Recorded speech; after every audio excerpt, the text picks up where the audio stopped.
और इससे बहुत बड़ी क्षति हुई है, जहां तक कि इमेज का सवाल है। मसूद साहब की बात है। दो राय नहीं, देखिए इसमें दो राय नहीं है कि हमारी इमेज खराब हो रही है, और हम इसीलिए बार बार ये कह रहे हैं कि इस इमेज को दोस्त करना चाहिए। पार्लियामेंट के फ्लोर के ऊपर डिबेट्स होनी चाहिए, पार्लियामेंट के फ्लोर के ऊपर लड़ाई नहीं होनी चाहिए। एक यहाँ पे तो हंगामा ये हो रहा है कि मालूम है जैसे कोई एक महाभारत हो जाती है, कोई इधर से निकल करके आके वेल में आ जाएगा, कोई इधर से वेल में आ जाएगा, कोई इधर से वेल में आ जाएगा। और ये बदकिस्मती की बात है कि ये ज्यादातर लोग अपोजिशन के लोग होते हैं, इसमें रूलिंग पार्टी का हाथ बहुत कम होता है, और ये होता ही नहीं। कोई भी रूलिंग पार्टी होती है उसका उन लोगों का हाथ नहीं होता है। तो ये बात बिल्कुल सही है कि पब्लिक परसेप्शन में हमारे इमेज जो है वो खराब हुई है, और इसको हमें ठीक करने की कोशिश करनी चाहिए। लेकिन ये कोई एक पार्टी ठीक नहीं कर सकती, हम सब लोगों को मिलकर के इसको ठीक करना पड़ेगा। और बहस का ही एक मुद्दा होना चाहिए कि हमारी बहस होनी चाहिए, बजाय इसके कि डिसरप्ट करें पार्लियामेंट को, हंगामा करें, उसके ऊपर ज्यादा बेहतर है कि हम उसके ऊपर बहस करें।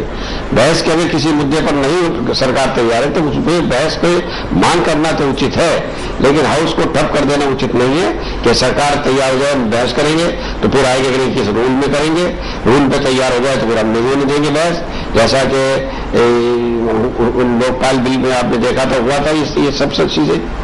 और कई बार तो ऐसा भी होता है, ये आरोप कहीं जायज भी लगता है श्रीकांत साहब, महंगाई के मुद्दे पर इतना हंगामा हुआ, उसके बाद हमने ये भी देखा कि यशवंत सिन्हा साहब ने झारखंड में एक महिला का उदाहरण देते हुए उन्होंने ये कहा कि तुमको मालूम है मिट्टी के तेल का दाम क्या हो गया है, और मैंने उसकी बात को अनसुना कर दिया और हम लोग वो चुनाव हार गए, जैसी बातें हुई। हमको याद है उस दौरान संसद नहीं चलने दी जा रही थी, एक खास नियम के तहत बहस की मांग हुई, लेकिन जैसे ही रेजोल्यूशन उसमें अपनी हिसाब से शब्दावली में थोड़ा बहुत फिर कि गंभीर चिंता जाहिर की जाती है, इस पर आप लोग रजामंद हो गए।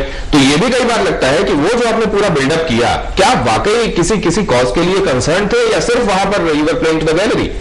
तो देखिए, एक चीज कांग्रेस के साथ विपक्ष की तुलना करना, 10 साल से कांग्रेस रूलिंग पार्टी है और हर कांग्रेस के गलती के लिए विपक्ष भी जिम्मेदार है, ये जो एक प्रचलन शुरू हुआ है, मैं इससे सहमत नहीं हूं, पहली बात। दूसरी बात यह है कि क्या सरकार किसी चीज के लिए जिम्मेदार है? भाषण तो बहुत होते हैं, हम संसद में भी सुनते हैं, कांग्रेस के दूसरे नेताओं से भी सुनते हैं। क्या कांग्रेस विपक्ष को ईमानदारी से विश्वास में लेकर चलती है, संसद से पहले या संसद के दौरान या संसद के बाद? सहयोगी आरोप लगाते हैं कि भरोसे में नहीं लेते। अराजकता की पराकाष्ठा है। आप विपक्ष को छोड़ दीजिए, आप अपने सहयोगियों तक से चर्चा विमर्श नहीं करते हैं। तो कांग्रेस पार्टी की सरकार तानाशाह तरीके से सरकार चल रही है। आप किसी भी इशू पर आप इनसे बात करिए, किसी भी स्टेज पर अपनी गलतियों को स्वीकार नहीं करते, उल्टा विपक्ष के ऊपर ठीकरा फोड़ देते हैं। महंगाई को लेकर आपने सही कहा, कितनी चर्चाएं हुई, कितना डिस्कशन हुआ, लेकिन अल्टीमेटली महंगाई कम हुई क्या? नहीं हुई, कटमोशन हुआ। आप अपनी ताकत से, सीबीआई के माध्यम से या पैसे की ताकत से नहीं, लेकिन उस दौरान भारतीय जनता पार्टी जहां मत विभाजन के मुद्दे पर ले आई थी, वहां कम से कम शब्दावली के बदल जाने से उसको फिर ये नहीं कहना चाहिए था ना कि चलिए अब हम रजामंद हैं। नहीं, रजामंद क्या, आप विपक्ष में एक सीमा है आपकी, होती है सीमा से आप आगे तो जा नहीं सकते। ठीक कह रहे हैं, आपके पास नंबर इतने नहीं है कि आप सरकार को गिरा सकेगा। इतने नंबर अगर आपके पास होते तो आप सरकार में बैठते। इनके साथ जो दिनेश साहब पहले आपने शुरुआत में कही थी कि इतना खर्चा होता है संसद चलने में और क्या वो जायज है, और ठप जैसी चीजें सामने आती हैं, और जो ग्राफिक्स आप रन कर रहे थे वो बहुत ही ग्राफिक जो है माइंड को हिट करता है कि आप सही में एक बार सोचते हैं कि क्या हम सही डायरेक्शन में हमारी पार्लियामेंट्री डेमोक्रेसी जा रही है। उसमें विपक्ष अगर 5 दिन ठप करता है, 4 दिन ठप करता है, हफ्ते भर से ज्यादा जब ठप करता है तो विपक्ष के ऊपर काफी बड़ा प्रेशर होता है, जो पब्लिक परसेप्शन में एक चीज जाती है कि यार ये तो डिसरप्टिव ही लोग हैं, ये शायद सरकार चलाने के लिए, ऑल्टरनेट पार्टी ऑफ गवर्नेंस होने के लिए शायद सक्षम नहीं है। वहां जाकर के जब विपक्ष उस प्रेशर में होता है तब वो कोई अलबाई ढूंढता है कि सरकार की तरफ से कोई पहल हो, कोई बात हो जाए, कोई और ऐसा मुद्दा आ जाए जिसको लेकर के वो आगे बढ़ जाए। पिछली बार अगर आपको याद होगा, कोलगेट के मसले पे विपक्ष ने प्रधानमंत्री के इस्तीफे से शुरुआत करी थी और फिर से ये दोबारा अब आकर के ये मसला उठा, उसके बाद फिर संसद सुचारू रूप से चलता रहा था इसी कोलगेट के मुद्दे पे। और जिसमें प्रधानमंत्री ने वो फेमस उन्होंने अपनी वो शायरी पढ़ी थी कि 1000 जवाबों से अच्छी मेरी खामोशी अच्छी, वरना कितने सवाल बेआबरू हो जाते। तो ये तमाम चीजें पॉलिटिक्स में, आप सही कह रहे हैं, पॉलिटिक्स का एक मेजर पार्ट पॉलिटिकिंग होता है, जिसमें आप पब्लिक परसेप्शन की लड़ाई लड़ते हैं। लीगैलिटी और एक्चुअल टेक्निकलिटी जो है वो कहीं वो पीछे छूट जाती है। ये होता है कि पब्लिक माइंड में रजिस्टर करो, जहां तक उन्हें लगता है कि रजिस्टर हो जाएगा वहां तक ठीक है, उसके आगे फिर वो मतलब जो गिव एंड टेक वाली चीज होती है वो सही में राजनीतिक गलियारों में वो सामने बात पीछे बात वो ट्रैक टू बात, ये तमाम चीजें तो होती ही हैं। सुब्रमण्यम साहब, क्योंकि आपको अब यहाँ इस सेगमेंट में हमसे विदा लेना है, क्या आप कोई सोल्यूशन सुझा सकते हैं? थोड़ा पॉलिटिक्स यहाँ मैच्योर होने की जरूरत है और पॉलिटिशियंस अपनी जिम्मेदारी को, क्योंकि डेमोक्रेसी को सर्वाइव यहाँ करने के लिए हम क्रॉसरोड्स में हैं, क्योंकि डेवलपमेंट तो आम आदमी का नहीं हो रहा है। इंक्लूसिव डेवलपमेंट की बात करके गरीब आदमी का गरीब वहीं पड़ा रहा है, देश की हालत उतना अच्छा नहीं है। तो इसलिए एग्जीक्यूटिव मेनली एंड लेजिस्लेचर दोनों में परिवर्तन होना है, हमारे पॉलिटिक्स की क्वालिटी में इंप्रूवमेंट होना है। मैं आगे बोलने में बहुत हिचक रहा हूं, ये हम लोग न करें तो काफी चिंताजनक विषय।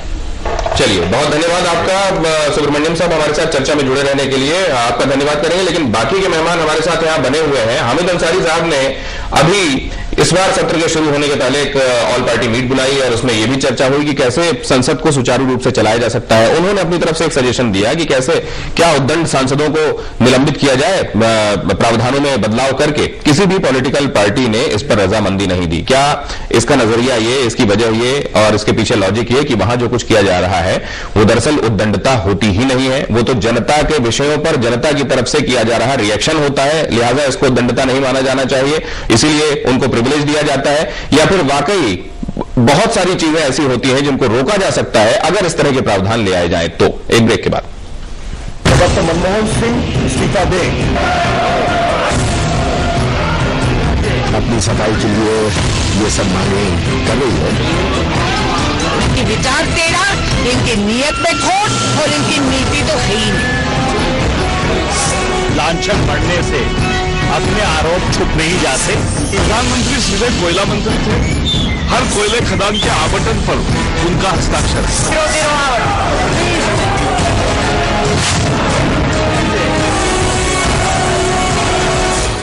तो सुब्रमण्यम साहब हमारे साथ चर्चा से विदा ले चुके हैं और अभी पता ये चला है कि रशीद मसूद साहब को भी इबादत का उनका वक्त हो गया था, तो वो भी हमारे साथ अभी चर्चा में नहीं है। लेकिन आए उसी बिंदु पर कि समाधान क्या है। क्या संजय, ये जो सुझाया गया हामिद अंसारी साहब की तरफ से, क्या वो प्रैक्टिकेबल नहीं था? उसमें वाकई जो विशेषाधिकार प्राप्त हैं माननीय सांसदों को, उसमें कहीं कोई समस्या थी, या इस तरह के प्रावधानों को अमल में लाया जा सकता है और इससे डिसरप्शन रोकने में कामयाबी हासिल होगी? देखिए, ये प्राइमा फेसाई कहना मुश्किल है कि वो जो सुझाव दे रहे थे हामिद अंसारी साहब कुछ रेडिकल आइडियाज लेकर के आते हैं और वो अच्छा भी है कि कम से कम जो चेयरमैन है वो अपनी तरफ से कुछ आइडियाज को सजेस्ट करे। इसके पहले उन्होंने कहा था कि क्वेश्चन आवर को क्या वो 12 बजे कर सकते हैं, क्योंकि 0 आवर में ज्यादा वो होता था, तो 0 आवर वाले जो डिस्ट्रप्शंस थे वो क्वेश्चन आवर में हो रहे थे। तो उनका आइडिया था कि पहले क्या इसको कर सकते हैं या हम क्वेश्चन आवर को सामने लेकर के जा सकते हैं, क्या ये संभव है? ये दूसरा आइडिया जो उनका है, आइडिया अपने तौर पे वो नोवेल आइडियाज हैं, क्योंकि कई बार बहुत सारे लोगों की ये को लगता है कि जो लाइव टेलीकास्ट होता है उसके कारण डिस्ट्रप्शंस और बढ़ते हैं। काउंटर आर्गुमेंट ये है कि डिस्ट्रप्शंस क्या लाइव टेलीकास्ट के पहले नहीं होते थे? ये लाइव टेलीकास्ट तो जब सोमनाथ चैटर्जी स्पीकर थे तब उन्होंने लोकसभा में ये परंपरा शुरू की, उसके बाद ये परंपरा राज्यसभा में आई, तो उस समय भी इस तरह के वो प्रॉब्लम्स होते थे। और उसके बाद जो कहा जाता है इसमें लाइव टेलीकास्ट में दूसरी पंचायतों में क्या ऐसा नहीं हो रहा है? बिल्कुल। और दूसरा जो चीज आप देखें कि उसमें एक चीज होती है कि रिकॉर्ड पे जो स्पीकर कहते हैं या चेयरमैन या जो भी चेयर पे होते हैं कि इसे रिकॉर्ड पे न रखा जाए, तब तक सारी जनता वो उन चीजों को सुन चुकी होती है। वो रिकॉर्ड पे आए या ना आए वो हिस्ट्री और पोस्टरिटी के लिए होती है। दूसरी चीज जो है, जो लगता है कि अगर आप ऑटोमेटिक कोई वेल में जाता है उसको आप डिबार कर देंगे या सस्पेंड कर देंगे हाउस से।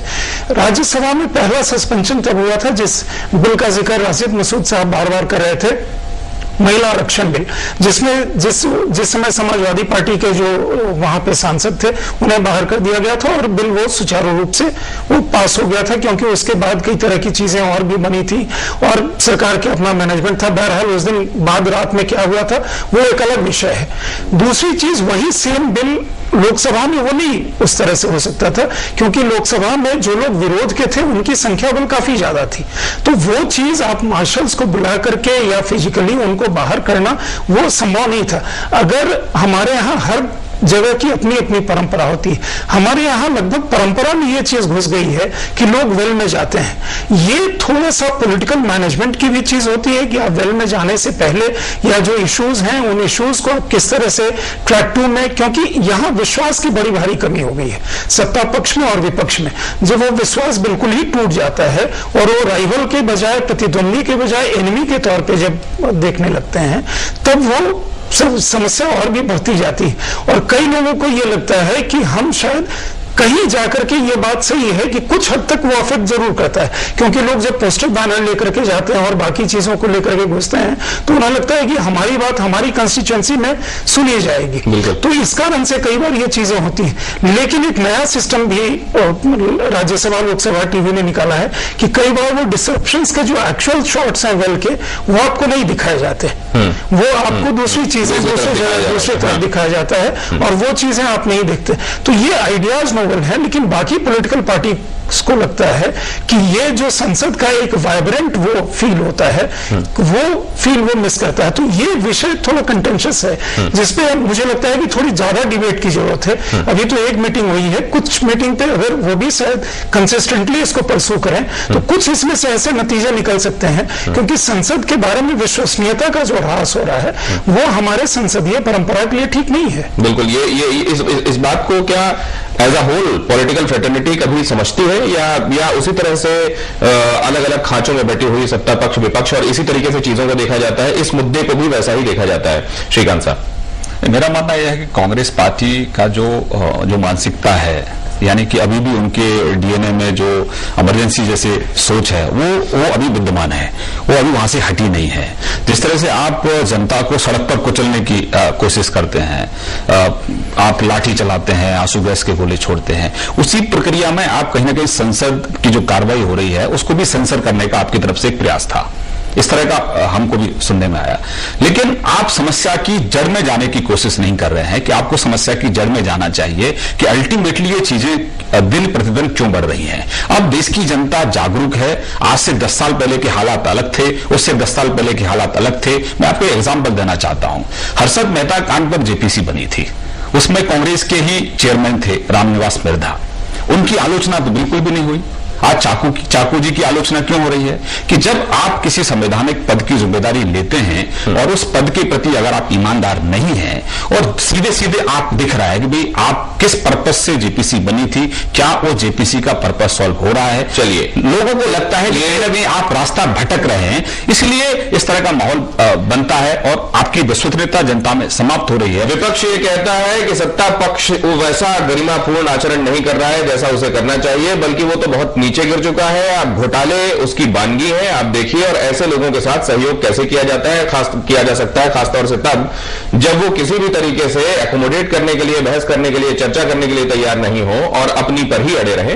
उधर से यह कहा जाता है कि विपक्ष सहयोगात्मक नहीं हो रहा है। सच्चाई सबके बीच में कहीं है और लोग अब शायद इस तरीके से नहीं देख रहे हैं, इसको सत्ता पक्ष और विपक्ष के तौर पर नहीं देख रहे हैं। वो ये मानते हैं कि संसद जहां उनके काम होने चाहिए, उनकी जो आज की समस्याएं हैं उनको एड्रेस करने वाले वहां काम होने चाहिए, वहां देखने को क्या मिल रहा है कि चीजें ठप हैं। बहुत धन्यवाद हमारे साथ चर्चा में जुड़ने के लिए आप सभी मेहमानों का।